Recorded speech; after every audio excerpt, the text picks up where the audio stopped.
शरद अभी ऑफिस से निकला ही था कि कोमल का फोन आ गया। कोमल, शरद कहाँ हो? मैं कब से तुम्हारा इंतजार कर रही थी, आज मूवी देखने जाना था। शरद, कोमल मैं ऑफिस के काम में ऐसा उलझा कि सब कुछ भूल गया। तुम कहाँ हो? मैं अभी तुम्हें पिक करता हूँ। यह कहते कहते शरद गाड़ी में बैठ गया। लैपटॉप का बैग पीछे की सीट पर रख कर जल्दी से गाड़ी स्टार्ट करने लगा। कोमल, रहने दो, अब मूड नहीं है। मैं 2 घंटे से तैयार होकर तुम्हारा इंतजार कर रही थी, कभी तो मेरा ध्यान रखा करो। शरद, याद, कोमल बोला, न भूल गया। अब इतनी सी बात के लिए मूड खराब मत करो, चलो डिनर बाहर करने चलते हैं। कोमल, नहीं, अब मैं कहीं नहीं जाऊंगी और खाना भी नहीं बनाऊंगी। तुम्हें कुछ ऑर्डर करना हो तो कर देना। शरद को भी गुस्सा आ रहा था, लेकिन फिर उसने बात को संभालते हुए कहा, शरद, अच्छा बताओ क्या ऑर्डर करना है? कोमल, हर काम मेरे से पूछ कर करते हो, जो खाना हो मंगा लेना। यह कहकर कोमल ने फोन काट दिया। शरद को बहुत गुस्सा आ रहा था। पूरा दिन ऑफिस में बॉस से चिक-चिक, घर पहुंचो तो बीबी के नखरे। शरद गाड़ी चलाकर घर पहुंचा। उसने कोमल को मनाने की बहुत कोशिश की, लेकिन कोमल ने उसकी एक न मानी। हारकर शरद भी बिना डिनर किए सोने चला गया। 2 साल हुए थे दोनों की शादी को। शरद और कोमल की अरेंज मैरिज हुई थी। शुरू के 1 साल तक दोनों बहुत खुश थे, लेकिन उसके बाद शरद ने एक नई कंपनी में अप्लाई किया। उसे गुरुग्राम में नौकरी मिल गई, अच्छा पैकेज था। दोनों बहुत खुश थे। वहीं शरद ने 6 महीने बहुत मन लगाकर काम किया, जो उसका प्रमोशन हो गया। गाड़ी तो शरद के पास थी। उसने एक फ्लैट खरीद लिया, जिसकी ईएमआई बहुत ज्यादा थी। शुरू में लगा कि चलो देखा जाएगा, लेकिन उस अपार्टमेंट में रहने का सुख ही अलग था। इसी सुख को पाने के चक्कर में हर महीने 12-12 घंटे काम करके भी ईएमआई भरना मुश्किल होता जा रहा था। इधर कंपनी के बॉस को उसने मकान के मरहत में बुलाकर एक और गलती कर दी। बॉस को जैसे ही पता लगा कि इसने 20 साल के लिए ईएमआई बांध ली है, अब कहीं जॉब छोड़कर नहीं जा सकता, उसने शरद से ज्यादा काम लेना, बात बात में उसे नीचा दिखाना। जो काम उसका नहीं था वह भी उस पर लाद दिया। शरद बेचारा सब कुछ सहकर भी कोमल को खुश रखने की कोशिश करता था। इधर छोटे शहर से गुरुग्राम के अपार्टमेंट में आई कोमल अब यहाँ के तौर तरीके सीखने लगी थी। सोसाइटी में रहने वाले लोगों से दोस्ती हो गई। अब उनके जैसे लाइफ स्टाइल को अपनाने के चक्कर में अनाप शनाप खर्च करने लगी। कोमल के लिए लाइफ केवल एंजॉय करने के लिए थी। कोमल को हर दिन घूमने जाना था, मूवी, थिएटर, बाहर डिनर, इन सब का शौक लग गया था, क्योंकि स्टेटस अपडेट करना था।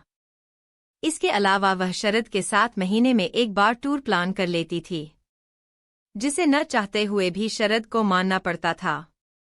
शरद की जिंदगी पत्नी और बॉस को खुश करने में बर्बाद हो रही थी। खर्च कम करने की बात पर घर में लड़ाई हो जाती थी। कोमल, बाकी लोग भी तो मेंटेन कर ही रहे हैं, सिर्फ सोच का फर्क है। जैसी आदत डालोगे वैसी डर जाएगी। शरद, उनकी और हमारी कमाई में जमीन आसमान का अंतर है।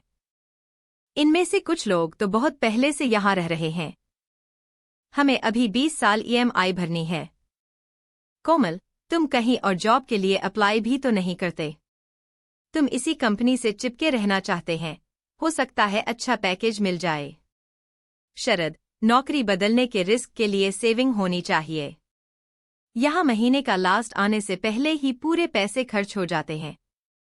अगली सैलरी तक के खर्चे क्रेडिट कार्ड से करने पड़ते हैं। मेरी बात मानो तो कुछ दिन के लिए ये सब बंद कर दो। कोमल, ये सब तो तुम्हें यहाँ आने से पहले सोचना चाहिए था। मेरी कितनी बेइज्जती होगी। मैंने तुम्हारी भी कितनी तारीफ की है यहाँ सोसाइटी में, उसका क्या? ये लोग हमें बहुत अमीर समझते हैं। मैं ये सब नहीं कर सकती। तुम्हें किसी तरह अपनी इनकम बढ़ानी होगी। शरद चुप रह गया। वह अंदर ही अंदर घुट रहा था। शादी से पहले छोटे से शहर में एक छोटा सा कंप्यूटर इंस्टीट्यूट चलाता था। कितना सुखी थे।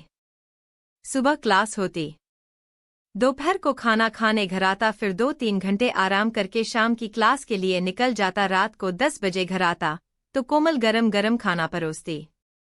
तरक्की के चक्कर में माता पिता को भी छोड़ दिया। उन्होंने कितना मना किया था, बेटा जो मिल रहा है उसमें सब्र कर, लेकिन उनकी एक बात नहीं मानी। तब तो गाड़ी खरीदने का शौक था। एक बार अपना घर क्या छोड़ा, एक बार भी माता पिता से मिलने नहीं गया। छोटा भाई वही इंस्टीट्यूट चला रहा है, बार बार फोन पर कहता है भैया मुझे भी वहीं बुला लो। अब उसे कैसे बताओ कि यहां आकर उसने क्या खोया क्या पाया। आज सुबह जल्दी मीटिंग थी। सुबह जल्दी जाने के लिए कोमल को बोला था, लेकिन जब शरद सुबह तैयार हुआ तो पता लगा कोमल सोकर ही नहीं उठी है। बिना नाश्ता किए, बिना टिफिन लिए वह ऑफिस पहुंच गया। आज बॉस ने उसे और उसके साथ काम करने वाले 3 लोगों को नए टारगेट समझा दिए। इंक्रीमेंट का लालच देकर पिछले 6 महीने से लगातार टारगेट बढ़ाता जा रहा था। आज के टारगेट पूरा करने के लिए शरद को संडे भी काम करना पड़ेगा। इतना बोझ उठाना उसके लिए असंभव था। मीटिंग के बाद वह बॉस के केबिन में गया। बॉस, आओ शरद, तुम बहुत काबिल हो, मुझे विश्वास है ये टारगेट तुम जरूर पूरे कर लोगे। शरद, सर ये रहा मेरा रिजाइन, मैं 1 महीने का नोटिस पीरियड पूरा करके चला जाऊंगा। बॉस, ये तुम क्या कह रहे हो? अपने कैरियर से खिलवाड़ कर रहे हो। तुम्हारे घर की EMI का क्या होगा? शरद, सारे क्लेश की जड़ वह हाई सोसाइटी का घर ही है, जिसके कारण मेरी जिंदगी नर्क हो गई है। इसी EMI ने मुझे तुम्हारा गुलाम बना रखा था। मैं वह फ्लैट बेच रहा हूं। इससे पहले कि बॉस ज्यादा सवाल जवाब करता, शरद तेजी से बाहर निकल आया। आज वह बहुत हल्का महसूस कर रहा था। उसने प्रॉपर्टी डीलर्स को फोन किया और फ्लैट को बेचने के लिए बोला। शाम को शरद घर आया तो कोमल ने कहा, कोमल, हम कल कहीं घूमने चलें क्या? तुम कल की छुट्टी ले लो। शरद, कोमल, अब बस 1 महीने की बात है, उसके बाद बस छुट्टी ही छुट्टी है। कोमल, क्या मतलब? शरद, मैंने नौकरी छोड़ दी है, इस फ्लैट को बेच रहा हूं। जो भी पैसा मिलेगा उससे लोन चुक जाएगा। हम वापस अपने घर जा रहे हैं। इस मॉडर्न सोसाइटी ने मेरा सुख चैन और जहां तक कि तुम्हें भी छीन लिया। अब तुम्हें मेरी को फिक्र नहीं। अपने इंस्टीट्यूट में जरा देर होने पर तुम फोन पर फोन करती रहती थी कि जल्दी आ जाओ, मैं भी भूखी हूं। यहां मैं नाश्ता करूं या नहीं, टिफिन बने या नहीं, तुम्हें कोई परवाह नहीं है। 1 महीने जितने मजे करने हैं कर लो, मैंने पिताजी को फोन कर दिया है। हम वापस आ रहे हैं, वही इंस्टीट्यूट चलाएंगे। कोमल, ये तुमने क्या कर दिया? सब बर्बाद कर दिया। शरद, बर्बाद नहीं, ये सब कभी हमारा था ही नहीं। दूसरों की होड़ के चक्कर में अपना सुकून खो बैठे। एक बार सोच कर देखो, अगले 20 साल में मेरा क्या हाल होता। EMI वही रहती, मेरे काम करने की शक्ति घटती, खर्चे बढ़ते।